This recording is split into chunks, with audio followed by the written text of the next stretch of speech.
আসসালামু আলাইকুম। সংবাদে আপনাদের সবাইকে স্বাগত জানাচ্ছি। আমি ফিরোজ তোহা। শুরুতেই সংবাদ শিরোনাম।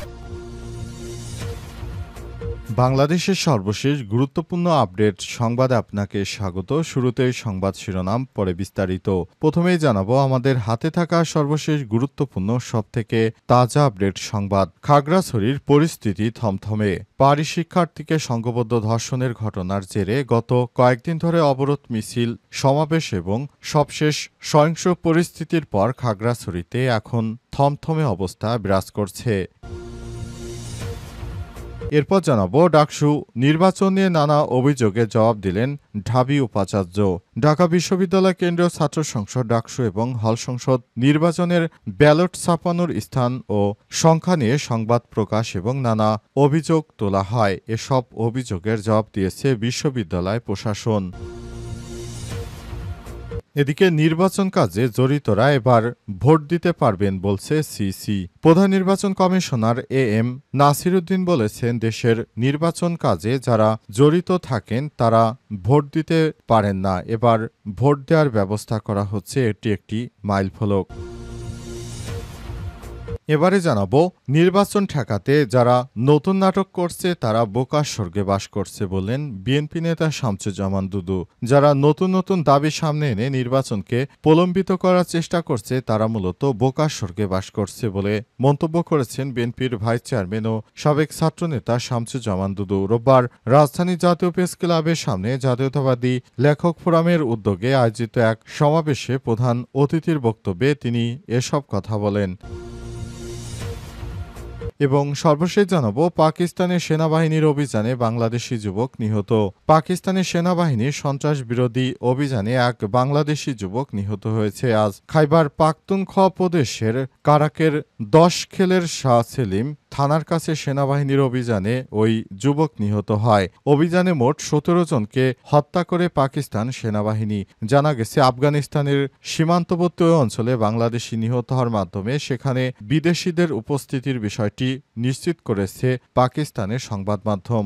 জানা গেছে ভারতের মদতপুষ্ট তেহরিকি তালেবান এই সংগঠনগুলো যারা পাকিস্তানের বিরুদ্ধে সন্ত্রাসী কার্যক্রম চালায় তাদেরকে হত্যার উদ্দেশ্যে এই ধরনের হামলা পরিচালনা করে পাকিস্তান সেনাবাহিনী। প্রিয় দর্শক, এতক্ষণ শুনছিলেন সংবাদ শিরোনাম, এবারে বিস্তারিত। তবে তার আগে বন্ধুরা অনুরোধ থাকবে এই সংবাদটিতে একটি লাইক দিন। এই চ্যানেলে আপনি নতুন হয়ে থাকলে আমাদের সংবাদটি দেখতে দেখতে চ্যানেলটি সাবস্ক্রাইব করে রাখুন। কমেন্ট করে বন্ধুরা আপনার মূল্যবান মতামত জানিয়ে দিন আপনি বিশ্বের কোন দেশ থেকে বা বাংলাদেশের কোন স্থান থেকে আমাদের সংবাদটি দেখছেন এবং শুনছেন। আর বন্ধুরা এই সংবাদটি আপনার সোশ্যাল মিডিয়া ফেসবুকে শেয়ার করে বন্ধুদেরও দেখার সুযোগ করে দিন। এবারে বিস্তারিত। খাগড়াছড়িতে পরিস্থিতি থমথমে। পাহাড়ি শিক্ষার্থীকে সংঘবদ্ধ ধর্ষণের ঘটনার জেরে গত কয়েকদিন ধরে অবরোধ, মিছিল, সমাবেশ এবং সবশেষ সহিংস পরিস্থিতির পর খাগড়াছড়িতে এখন থমথমে অবস্থা বিরাজ করছে। শনিবার দুপুর থেকে সদর উপজেলা পরিষদ এলাকা, মহাজন পাড়া, নারিকেল বাগান, চেঙ্গি স্কয়ার, শহীদ কাদের সড়কের দুই পক্ষের মধ্যে পৃথক পৃথক স্থানে ধাওয়া পাল্টা ধাওয়ার ঘটনা ঘটে। আইনশৃঙ্খলা বাহিনীর ফাঁকা গুলি ও টিয়ারশেল ছুড়ে তাদের ছত্রভঙ্গ করে দেয়। এই ঘটনার সময় স্বনির্ভর ও নারিকেল বাগান এলাকায় বেশ কিছু দোকানে হামলা ও ভাঙচুর করা হয়। পরিস্থিতির অবনতি হয় দুপুর থেকে খাগড়াছড়ি পৌরসভা, সদর উপজেলা ও গুইমারা উপজেলায় অনির্দিষ্টকালের জন্য জারিকৃত 144 ধারা বলবৎ রয়েছে। 7 প্লাটুন বিজিবির পাশাপাশি সেনাবাহিনী এবং পুলিশ রাস্তায় রাস্তায় টহল দিচ্ছে। সহিংসতায় অন্তত 25 জন আহত হয়েছে বলে জানা গেছে। এর মধ্যে একজনের অবস্থা গুরুতর হয়, তাকে চট্টগ্রামে স্থানান্তর করা হয়েছে। এদিকে রাতে খাগড়াছড়ি বৌদ্ধ বিহারে নাশকতার প্রস্তুতিকালে 3 যুবককে আটক করা হয়। এই ঘটনায় সাজেকে ঘুরতে গিয়ে প্রায় 2000 পর্যটক আটকে পড়েছে। পরে বিশেষ নিরাপত্তা ব্যবস্থায় খাগড়াছড়ি ফিরে রাতেই নিজ নিজ গন্তব্যের উদ্দেশ্যে ফিরে গেছেন তারা। খাগড়াছড়ি শহরের বিভিন্ন হোটেলে এখনও বিপুল সংখ্যক পর্যটক আটকা পড়ে দুর্ভোগের শিকার হচ্ছেন। গত 23 সেপ্টেম্বর সন্ধ্যায় জেলা সদর সিঙ্গিনালা এলাকায় 8ম শ্রেণীর এক ছাত্রীকে সংঘবদ্ধ ধর্ষণের ঘটনায় নয়নশীল 19 নামে একজনকে গ্রেপ্তার করা হয়। এই ঘটনায় জড়িত অন্যদের গ্রেপ্তারের দাবিতে জম্মু ছাত্র জনতার ব্যানারে দ্বিতীয় দফায় শনিবার সকাল সন্ধ্যা সড়ক অবরোধ ডাকা হয়েছিল। ডাকসু নির্বাচন নিয়ে নানা অভিযোগের জবাব দিলেন ঢাবি উপাচার্য। ঢাকা বিশ্ববিদ্যালয় কেন্দ্রীয় ছাত্র সংসদ ডাকসু এবং হল সংসদ নির্বাচনের ব্যালট ছাপানোর স্থান এবং সংখ্যা নিয়ে সংবাদ প্রকাশ এবং নানা অভিযোগ তোলা হয়। সব অভিযোগে জবাব দিয়েছে বিশ্ববিদ্যালয় প্রশাসন। উপাচার্য অধ্যাপক ড নিয়াজ আহমেদ খান বলেছেন, পদ্ধতিগত নানা প্রশ্ন তুলে নির্বাচনকে প্রশ্নবিদ্ধ করার প্রবণতা চলছে, অথচ সুষ্ঠু ও অংশগ্রহণমূলক ভোট সম্পন্ন হয়েছে। রোববার দুপুরে বিশ্ববিদ্যালয়ের প্রশাসনিক ভবনে অধ্যাপক আব্দুল মতিন চৌধুরী ভার্চুয়াল রুমে এক জরুরি সংবাদ সম্মেলনে অভিযোগগুলোর জবাবে ব্যাখ্যা দিয়েছে উপাচার্য। মূলত ডাকসু নির্বাচনের পরে ব্যালট ছাপানোর নিয়ম ও স্থান নিয়ে নানা বিতর্ক ওঠে। অভিযোগ ছিল, বিশ্ববিদ্যালয় কর্তৃপক্ষকে না জানিয়ে নীলক্ষেতের একটি প্রতিষ্ঠানে ব্যালট ছাপানো হয়েছে এবং ভোট কারচুপি করা হয়েছে। পরে বাংলাদেশ জাতীয়তাবাদী দল ছাত্রদল মনোনীত প্যানেল, বিশ্ববিদ্যালয়ের জাতীয়তাবাদী আদর্শে বিশ্বাসী শিক্ষক সংগঠক, সাদা দল এবং বিভিন্ন প্যানেলের প্রার্থীরা এসব অভিযোগের স্পষ্ট জবাব দাবি করেন। এক পর্যায়ে সাদা দল দাবি করে, যদি নির্বাচনে কারচুপি কোনো অভিযোগ প্রমাণিত হয় তাহলে নতুন করে আরেকটি ডাকসু নির্বাচন দিতে হবে। ডাকসু নির্বাচনে ব্যালট ছাপানোর প্রক্রিয়া নিয়ে উদ্ভূত বিতর্কের জবাবে বিশ্ববিদ্যালয় প্রশাসন ও নির্বাচন কমিশন জানিয়েছে, নীলক্ষেতে শুধুমাত্র প্রাথমিক কাজ সম্পন্ন হয়েছে এবং ৫ থেকে ৬ ধাপের কঠোর সুরক্ষা প্রক্রিয়ার মাধ্যমে ব্যালটগুলো ভোটের জন্য প্রস্তুত রাখা হয়েছে। এই প্রক্রিয়ায় নীলক্ষেতে কোনো দোকানে সম্পন্ন করা সম্ভব নয়। নির্বাচন কাজে জড়িতরা এবার ভোট দিতে পারবেন বলছে সিইসি।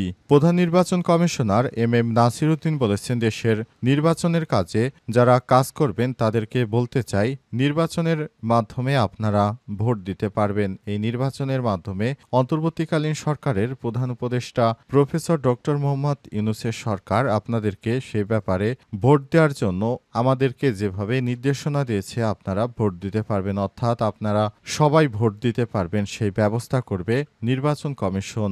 আজ নির্বাচন কমিশনের পক্ষ থেকে বিষয়টি নিশ্চিত করা হয়েছে। প্রধান নির্বাচন কমিশনার নাসির উদ্দিন আরও বলেন, দেশের নির্বাচনে কাজে যারা জড়িত থাকেন তারা ভোট দিতে পারেন না, এবার ভোট দেওয়ার ব্যবস্থা করা হচ্ছে। এটি একটি মাইলফলক। আজ ১০টার দিকে সুশীল সমাজের প্রতিনিধি দলের সংলাপে তিনি এসব কথা বলেন। তিনি বলেন, বর্তমান নির্বাচন কমিশনারের দায়িত্ব নেওয়ার পর আরপিও সংশোধন সহ নানা কাজ করেছে। প্রবাসীদের পোস্টাল ব্যালটে ভোট দেওয়ার আইন থাকলেও প্রয়োগ ছিল না, এটি নিয়েও কাজ করছে কমিশন। সিইসি বলেন, নির্বাচনের প্রস্তুতিকালে এগিয়ে গেছে কমিশন। দেশে সুষ্ঠু ও গ্রহণযোগ্য নির্বাচন করতে নির্বাচন কমিশন প্রতিশ্রুতিবদ্ধ। অন্তর্বর্তীকালীন সরকারের প্রধান উপদেষ্টা প্রফেসর ডক্টর মোহাম্মদ ইউনূস নির্বাচনটাকে সুষ্ঠু করার জন্য কাজ করছে। পাকিস্তানের সেনা অভিযানে বাংলাদেশি যুবক নিহত। পাকিস্তানের সেনাবাহিনীর সন্ত্রাস বিরোধী অভিযানে এক বাংলাদেশি যুবক নিহত হয়েছে। আজ খাইবার পাখতুনখোয়া প্রদেশের কারাকের 10 খেলের শাহ সেলিম থানার কাছে সেনাবাহিনীর চালানো অভিযানে ওই যুবক নিহত হয়। অভিযানে 17 জনকে হত্যা করে পাকিস্তান সেনাবাহিনী। পাকিস্তানি সংবাদ মাধ্যম সামা টিভি আজ এক প্রতিবেদনে এই তথ্য নিশ্চিত করেছে। প্রতিবেদনে বলা হয়, সন্ত্রাস বিরোধী অভিযানে পাকিস্তানি সেনারা 17 জনকে হত্যা করেছে, তার মধ্যে একজন বাংলাদেশি রয়েছে। কর্তৃপক্ষ তার পরিচয় নিশ্চিত করেছে। তার কাছ থেকে বাংলাদেশির পরিচয়পত্র, টাকা এবং অন্যান্য ব্যক্তিগত ডকুমেন্টস পাওয়া গেছে। এর মাধ্যমে নিশ্চিত হওয়া গেছে তিনি বাংলাদেশি।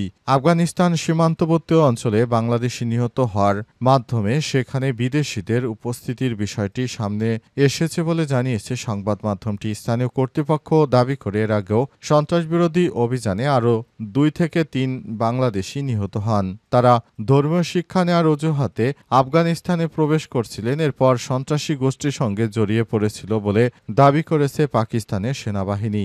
এরপরই পাকিস্তান সব সময় তেহরিকি তালেবানের বিরুদ্ধে মাঝে মাঝেই অভিযান পরিচালনা করে, যারা ভারতের মদতপুষ্ট সন্ত্রাসী গ্রুপ। এদের বিরুদ্ধে পাকিস্তান সেনাবাহিনী সবসময় অভিযান পরিচালনা করার ভিতরেই এদেরকে হত্যার বিষয়টি সামনে এসেছে অবস্থায় বাংলাদেশের বিভিন্ন মিডিয়ায় এ বিষয়টি ব্যাপকভাবে প্রচারিত হচ্ছে এবং বাংলাদেশের মানুষও কিভাবে ভারতের মদতপুষ্ট সন্ত্রাসী হয়ে তারা পাকিস্তানে নিরাপত্তা বাহিনীর বিরুদ্ধে কাজ করছে সে বিষয়টি সামনে এসেছে। যারা বাংলাদেশ থেকে পাকিস্তান কিংবা অন্যান্য রাষ্ট্রে যায় তাদেরকে সতর্কতার সঙ্গে থাকার জন্য নির্দেশনা দেওয়া হয়েছে। ভবিষ্যতে যেন আর কোনো বাংলাদেশি এসব জঙ্গি সংগঠনের সঙ্গে যুক্ত না হয় সেজন্য সরকারের পক্ষ থেকেও বিশেষভাবে চেষ্টা চালানো হচ্ছে।